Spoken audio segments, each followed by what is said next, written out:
देखिए, आज के इस लेक्चर से हम लोग स्टार्ट कर रहे हैं वेव ऑप्टिक्स, तरंग प्रकाशिकी क्या होती है।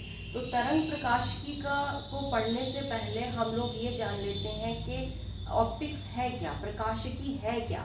तो ऑप्टिक्स क्या है? बेसिकली ऑप्टिक्स फिजिक्स की वो ब्रांच हम कह सकते हैं जिसमें हम लाइट से जुड़े हुए जो डिफरेंट फिनोमेनाज होते हैं उनकी स्टडी करते हैं। जैसे कि रिफ्लेक्शन हो गया, किस तरह से होता है, क्या उसमें लॉज लगते हैं, कौन से नियम का पालन वहाँ पर होता है, परावर्तन जिसको हम कहते हैं हिंदी में, रिफ्रैक्शन हो गया, अपवर्तन है, ठीक है, उसमें क्या क्या नियम होंगे, जो स्नेल ने नियम दिया था वो किस तरह से निकल के आया, या डिस्पर्जन है, या इंटरफेरेंस है, व्यतिकरण जो होता है, या डिफ्रैक्शन है, जो बेंडिंग होती है लाइट की किसी ऑब्जेक्ट के किनारों से, तो उसको डिफ्रैक्शन कहा जाता है।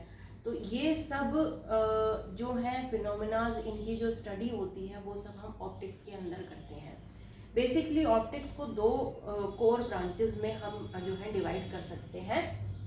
एक होती है आपका रे ऑप्टिक्स और दूसरा होता है आपका वेव ऑप्टिक्स।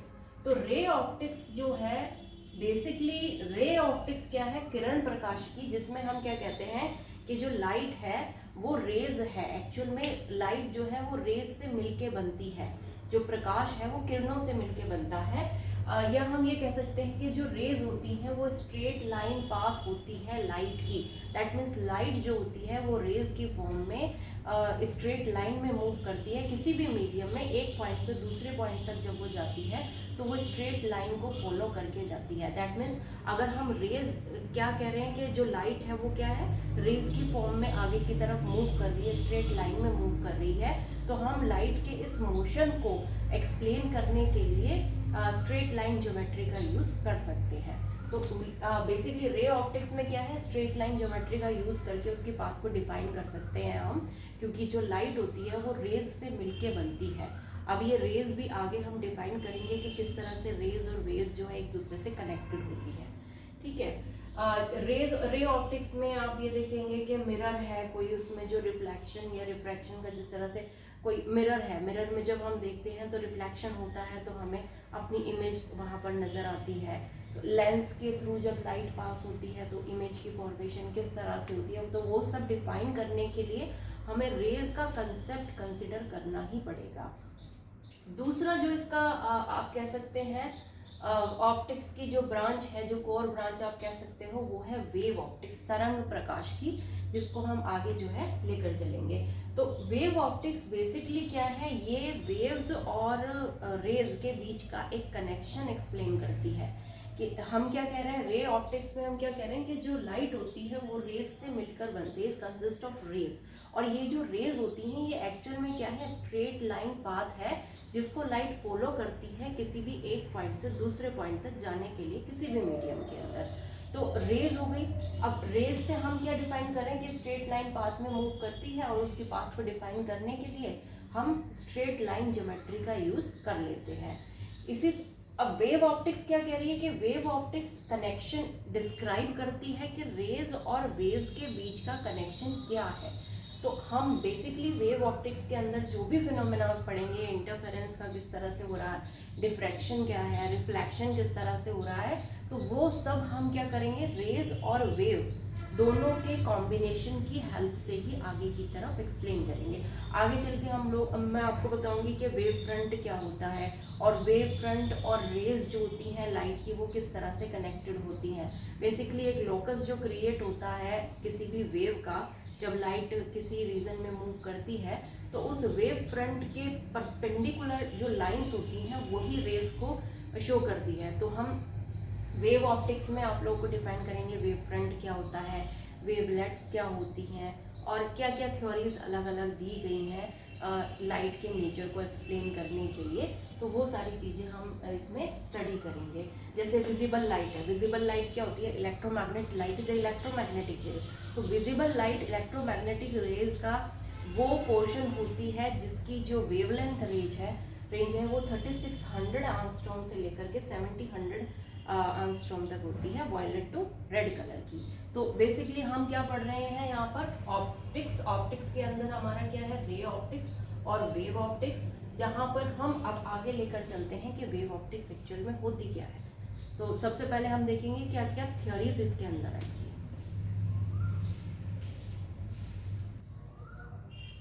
जब हम वेव ऑप्टिक्स की बात करते हैं तो अगर हम हिस्ट्री देखें कि लाइट, अगर यहाँ पर हम लाइट की स्टडी कर रहे हैं और लाइट की हिस्ट्री देखें कि लाइट का नेचर किस तरह का था, तो क्या क्या थ्योरीज उसमें दी गई थी। तो बेसिकली 4 थ्योरीज उसके अंदर आती हैं। सबसे पहले है Newton's corpuscular theory. Actually light के नेचर की जो स्टडी है वो बहुत पहले से की जाती रही है। ग्रीक जो थे वो काफ़ी लाइट की ऐसी प्रॉपर्टीज थी जिनसे वो अवेयर थे, वो जानते थे। जैसे कि लाइट जो है वो स्ट्रेट लाइन में मूव करती है, जो उसकी रेज होती हैं वो किरणें, उनका रेक्टिलिनियर मोशन होता है, या लाइट का रिफ्रैक्शन का फिनोमिना होता है, अपवर्तन का फिनोमिना होता है। तो ये सारी चीज़ों से वो पहले से ही अवेयर थे। तो न्यूटन की जो कॉर्पस्कुलर थ्योरी है, सबसे पहले यही थ्योरी दी गई थी, और ये थ्योरी जो थी वो काफ़ी लंबे टाइम तक एक्सेप्ट भी की गई थी, क्योंकि कुछ फिनोमिनाज थे जैसे रिफ्लेक्शन है, रिफ्रैक्शन है, या रेक्टिलिनियर मोशन है, तो इन सबको बहुत सेटिस्फाइंग वे में ये थ्योरी जो है अपने तरीके से एक्सप्लेन करने में सक्षम थी। और काफ़ी चीज़ों की उस टाइम पे नॉलेज नहीं थी, जैसे कि इंटरफेरेंस के बारे में ज़्यादा नहीं पता था, डिफ्रैक्शन के बारे में ज़्यादा नहीं पता था। तो उस टाइम के हिसाब से जो न्यूटन की कॉर्पस्कुलर थ्योरी थी वो लाइट के फिनोमिना को एक्सप्लेन कर पा रही थी, जैसे कि रिफ्लेक्शन है, रिफ्रैक्शन है, और काफ़ी लंबे टाइम तक, क्योंकि ज़्यादा वेव नेचर का पता भी नहीं था उस टाइम पे, मैकेनिकल वेव्स ही स्टडी की जाती थी। तो वो काफ़ी लंबे टाइम तक ये जो थ्योरी है वो एक्सेप्ट की गई थी, न्यूटन की कॉर्पस्कुलर थ्योरी। तो जो न्यूटन की कॉर्पस्कुलर थ्योरी है, इसमें बेसिकली इन्होंने क्या कहा था कि जो लाइट होती है वो छोटे छोटे पार्टिकल्स से मिलके बनती है, जिनको इन्होंने नाम दिया था कॉर्पसल्स। तो हम इसको अभी ब्रीफ में पूरा एक्सप्लेन करके चलेंगे कि न्यूटन की कॉर्पस्कुलर थ्योरी होती क्या है। दूसरा क्या है, हाइगन ने फिर उसके बाद थ्योरी दी थी अपनी वेव थ्योरी, जिसको एक्सेप्ट करने में बहुत टाइम लगा था, क्योंकि वेव थ्योरी के अकॉर्डिंग क्या था कि जो लाइट होती है वो वेव की फॉर्म में प्रोपेगेट करती है, इन्होंने ये कहा था। जबकि उस वक्त जो था मैकेनिकल वेव्स के बारे में ही पता था ज़्यादा, और मैकेनिकल वेव्स को मूव करने के लिए मीडियम की ज़रूरत होती है। जबकि लाइट क्या है, सन से अर्थ तक जो लाइट आ रही है वो एक वास्ट ऐसे स्पेस से पास होकर आती है जहाँ पर कोई मीडियम ही नहीं है, वैक्यूम है। तो जब वहाँ से पास होकर लाइट अर्थ तक आ रही है, तो इसका मतलब लाइट को मूव करने के लिए मीडियम की ज़रूरत नहीं है, तो वो वहाँ से यहाँ तक आ कैसे रही है। तो ये सारे जो क्वेश्चंस थे वो उठ रहे थे। तो वेव थ्योरी को एक्सेप्ट करने में टाइम लगा, लेकिन बाद में काफ़ी कुछ हाइपोथेटिकल कंडीशंस लेकर इसको एक्सप्लेन जब किया गया, और कुछ फिनोमिनाज भी लेकर इससे जब एक्सप्लेन किए गए, और सक्सेसफुली जैसे रिफ्लेक्शन है या रिफ्रैक्शन है उनको सक्सेसफुली एक्सप्लेन किया गया, तो ये थ्योरी को एक्सेप्ट कर लिया गया था। उसके बाद मैक्सवेल ने इलेक्ट्रोमैग्नेटिक थ्योरी दी थी कि इलेक्ट्रोमैग्नेटिक वेव्स होती हैं, जो रेडिएशंस होते हैं, और इनको मूव करने में किसी भी तरह की जो है क्या कहते हैं मीडियम की ज़रूरत नहीं होती है। उसके बाद प्लांक ने क्वांटम थ्योरी दी थी। प्लांक ने ये कहा था कि कोई भी सब्सटेंस जो होता है या कोई भी सरफेस जो है, वहाँ से एनर्जी का एब्जॉर्प्शन या एमिशन जो होता है वो कंटिन्यूस नहीं होता है, डिस्क्रीट होता है, मतलब पैकेट्स की फॉर्म में होता है, और उन पैकेट्स को क्वांटम कहते हैं। जिसको बाद में आइंस्टीन ने लाइट के लिए जब वो चीज़ अप्लाई की, तो उन्होंने कहा कि लाइट जो होती है वो एनर्जी पैकेट्स से मिलके बनती है, और इन एनर्जी पैकेट्स को हम क्वांटा या कह सकते हैं, इन्होंने नाम दिया था फिर लाइट के लिए फोटोन हम कह सकते हैं। तो फोटोन से मिलके लाइट जो है वो बनती है। तो ये इस तरह से अलग अलग थ्योरीज दी गई हैं। तो सबसे पहले आज के लेक्चर में हम लोग पढ़ेंगे कि न्यूटन की कॉर्पस्कुलर थ्योरी क्या है।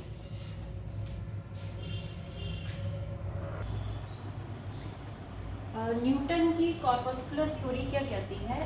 बेसिकली अगर हम ये देखें कि कॉर्पस्कुलर थ्योरी का जो आइडिया है वो एंशिएंट ग्रीक से है, यानी कि हम कह सकते हैं कि जो एंशिएंट ग्रीक थे उन्होंने कॉर्पस्कुलर थ्योरी को पॉस्टुलेट किया था, क्योंकि वो लोग जानते थे कि जो लाइट का प्रोपगेशन होता है वो रेक्टिलिनियर होता है, या जो लाइट होती है वो रिफ्रैक्शन के फिनोमेना को शो करती है। यहाँ तक कि उन लोगों ने अलग डिफरेंट एंगल्स के पे रिफ्रैक्शन को स्टडी किया था कि किसी मटेरियल है, कोई ट्रांसपेरेंट मटेरियल है, जब उस पर लाइट पड़ती है तो वो अलग अलग एंगल्स पे रिफ्रैक्ट हो सकती है, तो उन एंगल्स को भी इन्होंने स्टडी किया था। 300 BC में यूक्लिड एक ऑब्जर्वर वो करते रहते थे ऑब्जर्व उस टाइम पर, तो उन्होंने अपनी एक बुक लिखी थी कैटाऑप्ट्रिक्स, जिसमें उन्होंने ये एक्सप्लेन किया था कि जो लाइट होती है वो रेक्टिलिनियर मोशन शो करती है। फिर बाद में 1675 में आइजैक न्यूटन ने इसको फेवर किया था और उस पर आगे स्टडी की थी, और काफ़ी जो फिनोमेनास थे जैसे कि रेक्टिलिनियर मोशन हो गया, रिफ्लेक्शन हो गया, रिफ्रैक्शन हो गया, इन सबको इस थ्योरी की हेल्प से सक्सेसफुली एक्सप्लेन भी किया था। तो बेसिकली इन्होंने क्या कहा था आइजैक न्यूटन ने, कि जो लाइट होती है वो टाइनी लिटिल इलास्टिक पार्टिकल्स से मिलके बनती है, और इन इलास्टिक पार्टिकल्स को यानी कि बहुत ही छोटे लाइट वेट, जिनका वेट नेग्लिजिबल आप कह सकते हो, और काफ़ी इलास्टिक हाईली इलास्टिक पार्टिकल्स होते हैं जिनको कॉर्पसल्स कहा। इन्होंने जो नाम दिया वो क्या दिया था, कॉर्पसल्स दिया था। तो ये कॉर्पसल्स से मिलके लाइट बनती है। बेसिकली इनकी स्टेटमेंट क्या थी कि कोई भी ल्यूमिनस बॉडी जो होती है, चमकदार कोई बॉडी है, जैसे कोई बल्ब हमने जलाया है, तो वहाँ से जो लाइट रेज निकलती हैं वो एक्चुअल में क्या होता है, इन्होंने ये कहा कि किसी भी ल्यूमिनस बॉडी से कंटिन्यूसली टाइनी और लाइट और इलास्टिक पार्टिकल्स एमिट होते रहते हैं, यानी कि हर डायरेक्शन में ये पार्टिकल्स निकलते रहते हैं, जिनको हम कॉर्पसल्स कहते हैं। तो ये लाइट का मोशन इन्होंने एक तरह से एक्सप्लेन किया था कि जो ल्यूमिनस बॉडी होती है वो कंटिन्यूसली सभी डायरेक्शंस में एमिट करती है टाइनी लाइट और इलास्टिक पार्टिकल्स, जिनको इन्होंने क्या कहा, कॉर्पसल्स नाम दिया था। यानी कि एक तरह से कह सकते हो कि कुछ पार्टिकल्स होते हैं जो कि किसी भी चमकदार या कह सकते हो जो सोर्स है लाइट की, वहाँ से वो निकलते हैं बाहर की तरफ, ठीक है।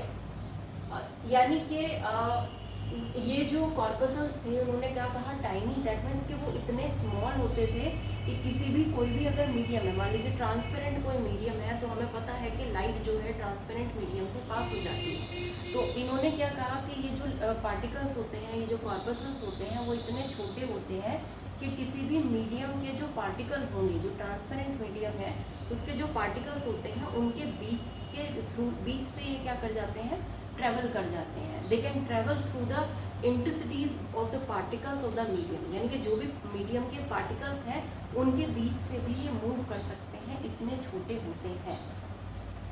और क्या कहा था कि जो हमारी आइज़ हैं, ठीक है, देखिए हमें मालूम है कि हमारे जो है 5 सेंस ऑर्गन्स होते हैं, जैसे आइज़ है वो विज़न के लिए है, जब हमारी आइज़ पे लाइट पड़ती है तो वो विज़न के लिए सेंसेशन देती है, एक स्टिमुलस के तरह काम करती है। मतलब लाइट जब हमारी रेटिना पे पड़ती है तो वो लाइट को किस में कन्वर्ट कर देता है, इलेक्ट्रिक सिग्नल में कन्वर्ट कर देता है। ये इलेक्ट्रिक सिग्नल ब्रेन तक जाता है और ब्रेन में जाने के बाद इमेज डेवलप होती है। तो लाइट के लिए, लाइट जो है वो क्या है, आइज़ के लिए एक स्टिमुलस का काम कर रहा है, यानी कि विज़न के सेंसेशन दे रहा है। इसी तरह से ईयर होता है, जब उस पर साउंड पड़ता है तो वो हियरिंग के लिए सेंसेशन देता है। हमारी स्किन है वो टच के लिए सेंसेशन देगी, नोज़ है स्मेल के लिए सेंसेशन देती है, और टंग है वो टेस्ट के लिए सेंसेशन देती है।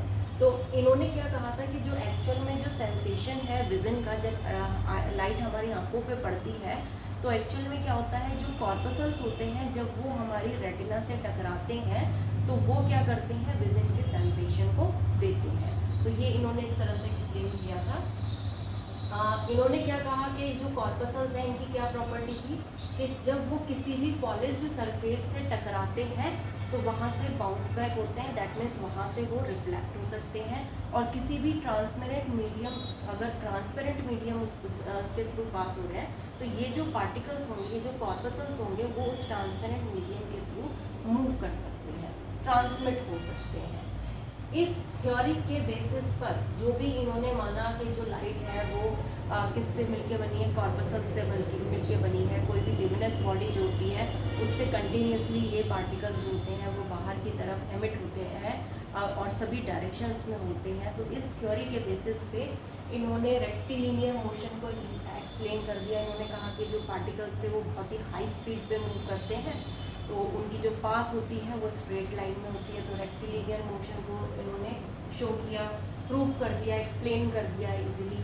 और रिफ्लेक्शन को इन्होंने इससे जो है वो एक्सप्लेन किया था कि रिफ्लेक्शन के प्रोसेस में बेसिकली हम जानते हैं रिफ्लेक्शन में क्या होता है कि जो एंगल ऑफ इंसिडेंस होता है, यानी कि किसी भी पॉलिश सरफेस पर कोई भी रिफ्लेक्टिंग सरफेस अगर है तो उस पर जब लाइट पड़ती है तो जो एंगल ऑफ इंसिडेंस होता है, यानी कि जो आपतन कोण होता है, वो एंगल ऑफ रिफ्रैक्शन के, परावर्तन कोण के बराबर होता है।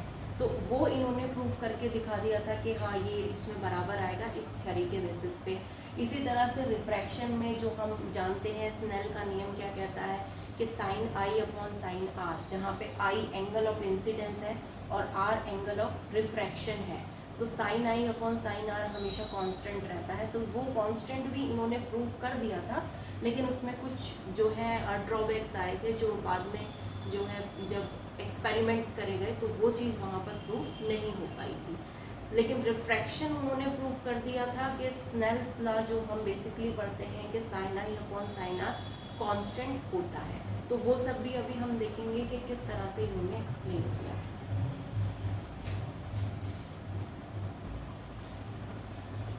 न्यूटन्स कॉर्पस्कुलर थ्योरी में सबसे पहले देखेंगे इन्होंने रेक्टिलिनियर मोशन के बारे में क्या कहा, किस तरह से एक्सप्लेन किया। तो इन्होंने क्या कहा था कि जो लाइट, जो ल्यूमिनस बॉडी होती है उससे कंटिन्यूसली टाइनी और लाइट और कैसे इलास्टिक पार्टिकल्स एमिट होते हैं कंटिन्यूसली सभी डायरेक्शंस में, जिनको इन्होंने का नाम दिया था कॉर्पसल्स। तो इन्होंने क्या कहा कि ये जो कॉर्पसल्स होते हैं वो किसी भी ल्यूमिनस बॉडी से जब निकलते हैं तो बहुत ज़्यादा हाई स्पीड से निकलते हैं, और अगर वहाँ पर कोई दूसरी फोर्स एक्ट नहीं कर रही है, किसी और फोर्स के वजह से वो इन्फ्लुएंस नहीं हो रहे हैं, तो इन पार्टिकल्स की, इन कॉर्पसल्स की जो पाथ होती है वो स्ट्रेट लाइन होती है। इसीलिए एक मीडियम जब तक रहेगा तब तक जो पाथ होगी कॉर्पसल्स की वो स्ट्रेट लाइन में मूव करेंगे, और जैसे ही कोई दूसरा मीडियम, मान लीजिए कोई रिफ्लेक्टिंग सरफेस आ गया तो उससे टकरा के वो फिर बाउंस बैक हो जाएंगे। टकराने के जस्ट बाद फिर क्या होगा, उनकी डायरेक्शन फिर से जो पाथ होगी वो फिर से क्या हो जाएगी, स्ट्रेट लाइन हो जाएगी। इसी तरह से रिफ्लेक्शन का ये प्रोसेस हो गया। रिफ्रैक्शन के प्रोसेस में क्या होगा कि स्ट्रेट लाइन में मूव करेंगे, और जब एक मीडियम से दूसरे मीडियम में एंटर करेंगे तो पाथ स्ट्रेट ही होगी, लेकिन पहले के कंपैरिजन में थोड़ा जो भी डाइवर्ट हो जाएगी। सेकेंड है रिफ्लेक्शन। अब रिफ्लेक्शन को न्यूटन्स कॉर्पस्कुलर थ्योरी किस तरह से एक्सप्लेन करती है। तो इन्होंने क्या कहा था कि जब जो ये कॉर्पसल्स जो हैं किसी रिफ्लेक्टिंग सरफेस के क्लोज़र आ जाते हैं, यानी कि काफ़ी करीब आ जाते हैं, तो उस सरफेस से इन पर एक रिपल्शन की फोर्स लगती है, यानी कि इनकी जो डायरेक्शन होगी जब वो सरफेस की तरफ मूव कर रहे होंगे तो एक फोर्स लगेगी जो इन्हें सरफेस से दूर क्या कह सकते हो, रिपेल करेगी, उसका विरोध करेगी उनके मोशन का। तो वो जो रिपल्सिव फोर्स होती है उसकी वजह से क्या होता है, यहाँ पर पाथ जो होती है लाइट की या कॉर्पसल्स की वो चेंज हो जाती है। इस तरह से जब ये कॉर्पसल्स जो होंगे वो सरफेस के पास आएंगे तो ये इन कॉर्पसल्स पे क्या लगेगा, रिपल्शन लगेगा, और ये रिपल्शन जो होता है वो इस सरफेस के परपेंडिकुलर डायरेक्शन में लगता है। हमने मान लिया एस डैश जो है ये कोई रिफ्लेक्टिंग सरफेस है, कोई पॉलिश सरफेस है जहाँ से रिफ्लेक्शन हो रहा है, और ये जो डॉटेड लाइंस है ऊपर और नीचे ये वो रीजन शो कर रही है जहाँ पर कोई कॉर्पसल्स अगर आता है तो इस सरफेस की वजह से उस पर रिपल्शन की फोर्स लगेगी, ठीक है, या वो रिपल्शन की फोर्स को इस रीजन में जो है एक्सपीरियंस करेगा। तो जब ये इस सरफेस की तरफ लाइट को हम डालते हैं, हमने मान लिया कि अब क्योंकि रिफ्लेक्शन है, मीडियम एक ही है, तो वेलोसिटी जो नेट वेलोसिटी है वो कांस्टेंट ही इसमें रहनी है। तो हमने ये मान लिया कि कोई भी लाइट रे है वो क्या है, v वेलोसिटी से इस सरफेस पर किसी पॉइंट O पर पड़ रही है किसी एंगल I पर, यानी कि एंगल ऑफ इंसिडेंस यहाँ पर क्या है, I है, ठीक। अब इसकी जो ये पाथ होगी वो स्ट्रेट लाइन में आएगी और आई एंगल पर पड़ रही है। हम इसको क्या कर सकते हैं, वेलोसिटी को दो कंपोनेंट्स में डिवाइड कर सकते हैं। ठीक है, अगर हम यहाँ किसी भी पॉइंट पर इस वेलोसिटी को दो कंपोनेंट में डिवाइड करें तो एक हमारा हो जाता है x और एक हो जाता है y। ठीक है, उसके बाद ये क्या होगा, यहाँ से रिफ्लेक्ट होगी, रिफ्लेक्ट होने के बाद क्या होगा, किसी एक एंगल पर डाइवर्ट कर जाएगी। ठीक है, दैट मीन्स अगर हमने मान लिया कि यहाँ पर एंगल ऑफ रिफ्लेक्शन कितना है, r है, तो यहाँ पर भी हम क्या कर सकते हैं, किसी भी एक पॉइंट पर इस वेलोसिटी को जो कि v ही रहनी है उसको दो कंपोनेंट्स में डिवाइड कर देते हैं। हमने मान लिया जो हमारा x कंपोनेंट है वो x डैश हो गया और जो हमारा y कंपोनेंट है वो y डैश हो गया है यहाँ पर। ठीक है, अब क्योंकि रिपल्शन की जो फोर्स यहाँ पर लग रही है वो सरफेस के परपेंडिकुलर लग रही है, तो इसका मतलब जो परपेंडिकुलर कंपोनेंट होगा वही इससे अफेक्टेड होगा। x कंपोनेंट जो है आपका, जो हॉरिजॉन्टल कंपोनेंट है वो अफेक्टेड नहीं होगा इसमें। ठीक है, दैट मीन्स जब ये लाइट रे इंसिडेंट करेगी, जब इस सरफेस की तरफ मूव कर रही होगी, तो इसका जो y कंपोनेंट होगा इस पे एक रिपल्शन की फोर्स लगेगी जो इसको क्या करेगी, इसके मोशन का अपोज करेगी एक तरह से। दैट मीन्स जो y कंपोनेंट होगा वो जैसे जैसे आप O की तरफ मूव करोगे y कंपोनेंट की वैल्यू वैसे वैसे कम होती चली जाएगी, टकराने तक कम होगी और टकराने के बाद जब ये वापस मुड़ जाएगी तो क्या होगा, अब y कंपोनेंट जो होगा वो धीरे धीरे इंक्रीज करने लगेगा क्योंकि ये ऊपर की तरफ हो गया, रिपल्शन की फोर्स भी ऊपर की तरफ लग रही है। तो यहाँ पर क्या हो जाएगा, कंपोनेंट की वैल्यू बढ़ती चली जाएगी लेकिन पहले से अपोजिट डायरेक्शन में, यानी कि पहले जब वो स्ट्राइक करने की तरफ के डायरेक्शन में आ रहा था, सरफेस की तरफ मूव कर रहा था, अब ये सरफेस से अवे मूव करेगा। तो x कंपोनेंट अफेक्टेड नहीं होता है लेकिन y कंपोनेंट अफेक्टेड होता है क्योंकि रिपल्शन की फोर्स परपेंडिकुलरली एक्ट कर रही है, जिसकी वजह से y कंपोनेंट की वैल्यू पहले डिक्रीज करती है, जब ये सरफेस को टच कर लेता है और उसके बाद इसकी बात चेंज होती है तब इसकी वैल्यू क्या होती है, फिर से इंक्रीज होने लगती है y कंपोनेंट की वैल्यू, लेकिन अपोजिट डायरेक्शन में। लेकिन x कंपोनेंट जो होगा वो क्योंकि उस पर कोई रिपल्शन का इफेक्ट नहीं आ रहा है तो वो यहाँ पर सेम ही रहता है। यानी कि अगर यहाँ पर आप x कंपोनेंट x मान रहे हो और यहाँ पर x डैश मान रहे हो तो x जो होगा वो x डैश के बराबर हो जाएगा। ठीक है, अगर ये एंगल ऑफ इंसिडेंस I है तो ज्योमेट्री से आप निकाल सकते हो कि ये एंगल भी क्या आएगा, I आएगा, और अगर ये एंगल R है तो ये एंगल भी क्या आएगा, R आएगा।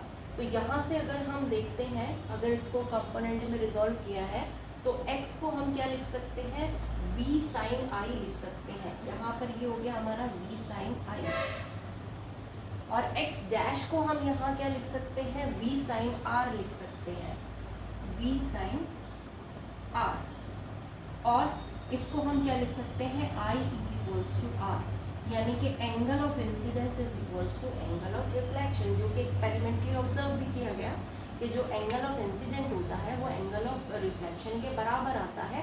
तो यहाँ से इन्होंने सेटिस्फैक्टरीली जो था रिफ्लेक्शन का प्रोसेस जो था वो एक्सप्लेन कर दिया। अब इस थ्योरी से रिफ्रैक्शन के प्रोसेस को किस तरह से एक्सप्लेन किया गया। रिफ्रैक्शन में इन्होंने क्या कहा कि जब कोई कॉर्पसेस जो होते हैं जब वो किसी रिफ्रैक्टिंग सरफेस के पास आते हैं, क्लोजर आ जाते हैं, एक पर्टिकुलर रीजन में आ जाते हैं, तो उन पर एक अट्रैक्शन की फोर्स लगती है, जिसकी वजह से जब वो एक मीडियम से दूसरे मीडियम में एंटर करते हैं तो उनकी पाथ जो होती है वो चेंज हो जाती है।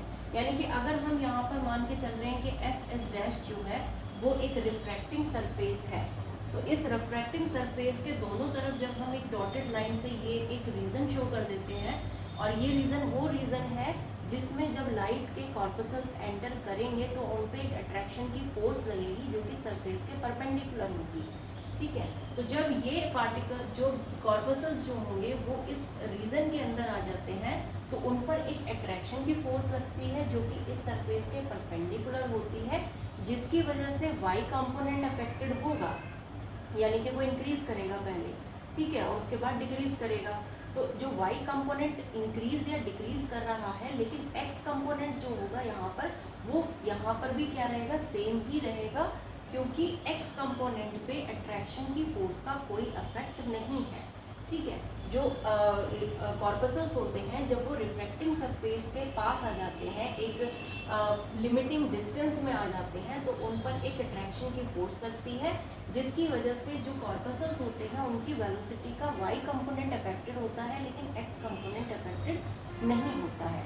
लेकिन जब लाइट एक रे से दूसरे मीडियम में जाती है तो उसकी वेलोसिटी, यानी कि जो कॉर्पसल्स की वेलोसिटी होगी वो यहाँ पर चेंज हो जाएगी। हमने मान लिया कि जब लाइट इंसिडेंट होती है तो वो एंगल कितना है आपका आई है, और कितनी वेलोसिटी से इंसिडेंट हो रही है, v वेलोसिटी से इंसिडेंट हो रही है। तो ये जो इंसिडेंट रे होगी इस पर किसी भी एक पर्टिकुलर पॉइंट पर, देखिए ये जो डिस्टेंस है वो यहाँ आपको बहुत बड़ा दिख रहा है, लेकिन ये एक बहुत क्लोज विसिनिटी होती है, या कह सकते हो एक बहुत ही क्लोज डिस्टेंस होता है, एक लिमिटिंग डिस्टेंस होता है, जिसमें आप क्या मान के चल सकते हैं कि जो पाथ होगी लाइट रे की वो यही होगी, ठीक है। लेकिन एक लिमिटिंग डिस्टेंस होता है जिसपे ये इफेक्ट देखने को मिलता है, ऐसा इस थ्योरी के अकॉर्डिंग कहा गया था। तो अगर एंगल ऑफ इंसिडेंस आपका आई है तो इस वेलोसिटी का जो एक्स कंपोनेंट होगा आप उसको v sin i लिख सकते हो, और y कंपोनेंट को v cos i लिख सकते हो। एक्स कंपोनेंट सेम रहेगा लेकिन वेलोसिटी यहाँ पर चेंज हो जाएगी। तो अगर आपकी रिफ्रैक्टेड रे की वेलोसिटी v डैश है तो इसका x कंपोनेंट जो होगा रिफ्रैक्टेड रे का, वो अगर आप x डैश ले रहे हो तो वो इक्वल हो जाएगा v डैश साइन r के, ठीक है। अब क्योंकि x कंपोनेंट पर अट्रैक्शन का फोर्स नहीं लग रहा है, वो उससे अफेक्टेड नहीं हो रहा है, तो आपका x कंपोनेंट सेम रहेगा। दैट मीन्स x यानी कि v sine i is equals to v dash sine r, या sine i upon sine r is equals to v dash upon v। तो बेसिकली जो स्नेल लॉ कहता है कि जो sine r upon sine r है, sine i upon sine r है, वो कांस्टेंट रहता है, वो यहाँ से प्रूव हो रहा था। लेकिन इसमें ड्रॉबैक क्या आया था कि अगर आपका i r से बड़ा हो, तो i r से बड़ा कब होता है, जो कि हम लोग जानते हैं एक्सपेरिमेंटली जो प्रूफ है कि i r से बड़ा तभी हो सकता है जब लाइट रेयर से डेंसर मीडियम की तरफ मूव करती है। तो अगर इसमें देखें हम, if i is greater than r, तो इस इक्वेशन से क्लियर है कि आपका v डैश जो होगा वो भी v से ज़्यादा हो जाएगा, ठीक है। i r से ज़्यादा कब होगा, जब लाइट रेयर से डेंसर मीडियम की तरफ जाएगी, ठीक है। और आपको पता है डेंसर मीडियम में जो वेलोसिटी होती है लाइट की वो कम होती है रेयर मीडियम के कंपैरिजन में। जितना रेयर मीडियम होगा लाइट की वेलोसिटी उतनी ज़्यादा होगी, और जितना डेंसर होगा लाइट की वेलोसिटी उतनी कम हो जाएगी। लेकिन यहाँ पर क्या देखने को मिल रहा है, अगर i r से बड़ा है, दैट मीन्स रेयर से डेंसर मीडियम की तरफ अगर लाइट जा रही है तो डेंसर मीडियम की वेलोसिटी रेयर मीडियम से ज़्यादा आएगी। तो ये रेशो तो कांस्टेंट है, ये प्रूफ हो गया, ये ठीक है, कांस्टेंट आया। लेकिन जब एक्सपेरिमेंटली देखा गया तो जो इससे रिजल्ट निकल के आ रहा है कि लाइट की जो वेलोसिटी होगी वो डेंसर मीडियम में ज़्यादा होगी और रेयर में कम होगी, वो चीज़ यहाँ पर गलत प्रूफ हो रही है। क्योंकि एक्चुअल में क्या होता है, एक्सपेरिमेंट जब हम करते हैं तो लाइट की वेलोसिटी रेयर मीडियम में ज़्यादा होती है और डेंसर मीडियम में कम होती है। तो ये इसका क्या था, ड्रॉबैक था। अब इस थ्योरी के क्या क्या ड्रॉबैक्स क्या क्या थे, तो ड्रॉबैक्स बेसिकली इसमें क्या क्या देखे गए। सबसे पहला ड्रॉबैक तो यही था, जब रिफ्रैक्शन वाला वो प्रूव किया गया तो उसमें निकल के आया कि डेंसर मीडियम में लाइट की वेलोसिटी ज़्यादा होती है, जबकि एक्सपेरिमेंटली हमें भी मालूम है, हम एक्सपेरिमेंटली करके ये देख सकते हैं कि जो लाइट की वेलोसिटी होती है वो रेयर मीडियम में ज़्यादा होती है डेंसर के कंपैरिजन में। दूसरा ड्रॉबैक ये आया कि इन्होंने ये कहा था कि जो कॉर्पसल्स होते हैं वो कंटिन्यूसली किसी भी लिमिनस बॉडी से बाहर निकलते रहते हैं। तो अगर हम उसको पार्टिकल मान के चल रहे हैं तो बेसिकली उसका क्या होगा, मास होगा और वेट भी होगा, ठीक है, भले ही वो लाइट पार्टिकल्स है।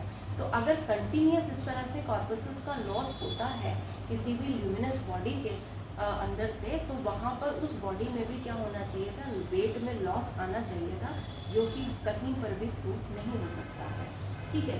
थर्ड क्या है, इस थ्योरी में इंटरफेरेंस, डिफ्रैक्शन और पोलराइजेशन जैसे जो फिनोमिनाज हैं उनका कोई एक्सप्लेनेशन नहीं था, क्योंकि उस टाइम पर इन सब फिनोमिनाज के बारे में ज़्यादा पता भी नहीं था। तो ये क्या है, बेसिक से ड्रॉबैक्स थे कॉर्पस्कुलर थ्योरी के। अब नेक्स्ट लेक्चर में हम लोग पढ़ेंगे कि जो वेव थ्योरी थी जो हाइगन ने दी थी वो क्या है या उसमें क्या ड्रॉबैक्स रह गए थे, वो सब चीज़ें उसके अंदर हम एक्सप्लेन करेंगे, जिसमें हम देखेंगे कि एक्चुअल में जो लाइट होती है वो वेव की फॉर्म में आगे चलती है और वेव और रेज के बीच में क्या कनेक्शन होता है, जिसकी हेल्प से हम क्या कर सकते हैं, रिफ्लेक्शन या रिफ्रैक्शन या रेक्टिलिनियर मोशन के जो फिनोमेनाज होते हैं उन सबको एक्सप्लेन कर सकते हैं।